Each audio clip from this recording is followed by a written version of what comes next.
Hello and welcome to a quick look at the game Baal, whatever people call it. In Diablo 2, the final enemy of the game is called Baal, spelled exactly the same way, so I will call this game Baal as well.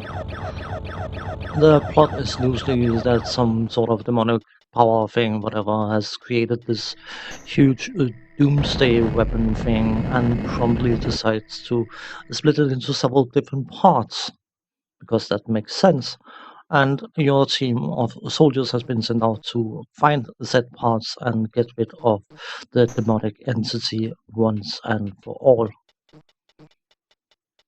In order to do that, you have to go out and navigate different platforms, fighting enemies, solving physical puzzles, sort of, and finding weapon upgrades and finding, of course, the pieces of that doomsday weapon thing.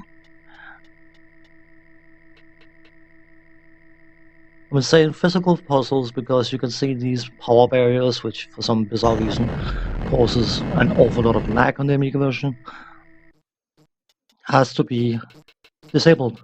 And in order to disable them, you have to destroy those huge power generators that you saw me blow one up off before. Which barriers are connected to which power generator is somewhat logical to a certain point, but sometimes you will find barriers that will be connected to a power generator that is on another area.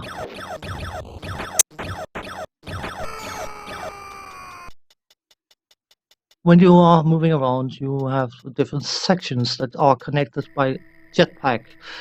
You have basically jetpack platforms that you can move between, and one of the biggest challenges in that regard is to knowing where the heck the different uh, jetpack landing platforms are. Thankfully, in the Amiga version, at least it gives you a coordinate system so you can write down coordinates for those kind of things, but that is a small saving grace for this game. You start off with your plasma rifle thing that you can find upgrades to. Can have up to 4 different ranks, and depending on the rank, of course, will do more damage, but will also drain more of your weapon energy. The different enemies you are facing will be more or less resilient to your firepower, and they will come in various different shapes and sizes, and some of them will be virtually impossible to hit, so you have to jump over them, timing your jumps and hoping that they move onto you while you are doing your jumping maneuver. Unfortunately for the Amiga version specifically, the enemies respawn, which is a mechanic I don't particularly like. But if you are on the wrong pixel when you fight the enemies, you will basically be caught in an infinite respawn, making bypassing certain sections absolutely ridiculous.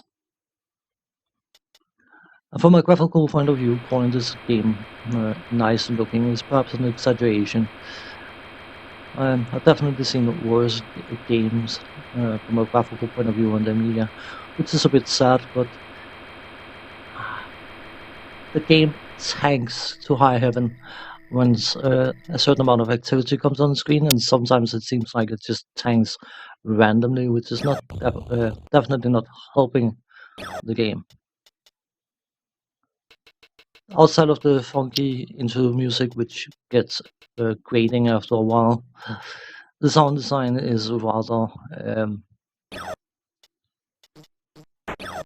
obnoxious, I find. The sound effects themselves are not bad as such, but they seem like they have been mixed with a bit of engine sound or something. They have a certain coarseness to them that I do not find very likable.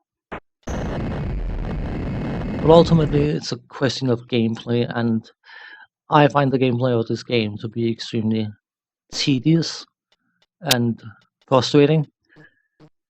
I actually, many years ago, bought both versions. The Commodore 64 version was a whopping 20 quid because it was brand new and was considered to be a top tier game, so you had to pay decent money. A lot of people think the Commodore 64 games were two, three, £4 or £5, but some of them were quite expensive. This one was definitely one of them. I'll be switching to the Commodore 64 version in a moment, by the way, which is by far the superior version. Still effectively the same game. But many years ago, I actually took the time to map out the different locations for the different jetpack platform things and where every single item was, where different enemies were, and all that stuff, and managed to complete the game. Only to find that the reward for completing the game was a text screen. Oh, did I spoil something? I'm sorry, but you know what? It's not a game worth being too bothered about having spoiled, because what you're seeing is what you're doing all the time. The different pickups you have, you need some fuel for your jetpack, which is listed in the bottom right corner, bottom right side, I should say, on the Commodore 64 version, just under the lives. That empty bar is your jetpack fuel. And of course, you can't use the jetpack without fuel, so in order to navigate between the different sections, you will need to find that first. The problem is the size of the map. It's actually relatively big, and you will be spending an awful lot of time. Speaking of the jetpack fuel, there was some there. You'll spend an awful lot of time just failing to work out where you're supposed to be going in order to find the connection points for the different jetpack landing pads.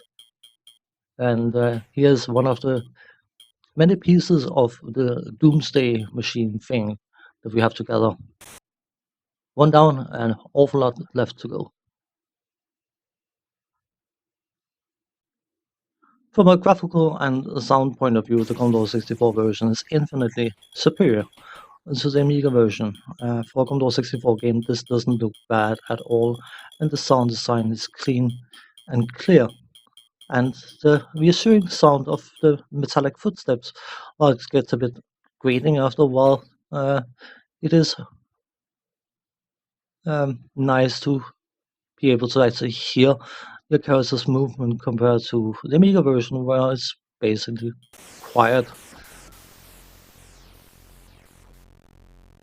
Initially, this game will probably grip you, and then you will realize that it's just smacking your face against the wall several thousand times in order to get anywhere, and by that point, you may not like the game as much as you initially did. On that note, thanks for watching, take care, see you next time, bye bye for now.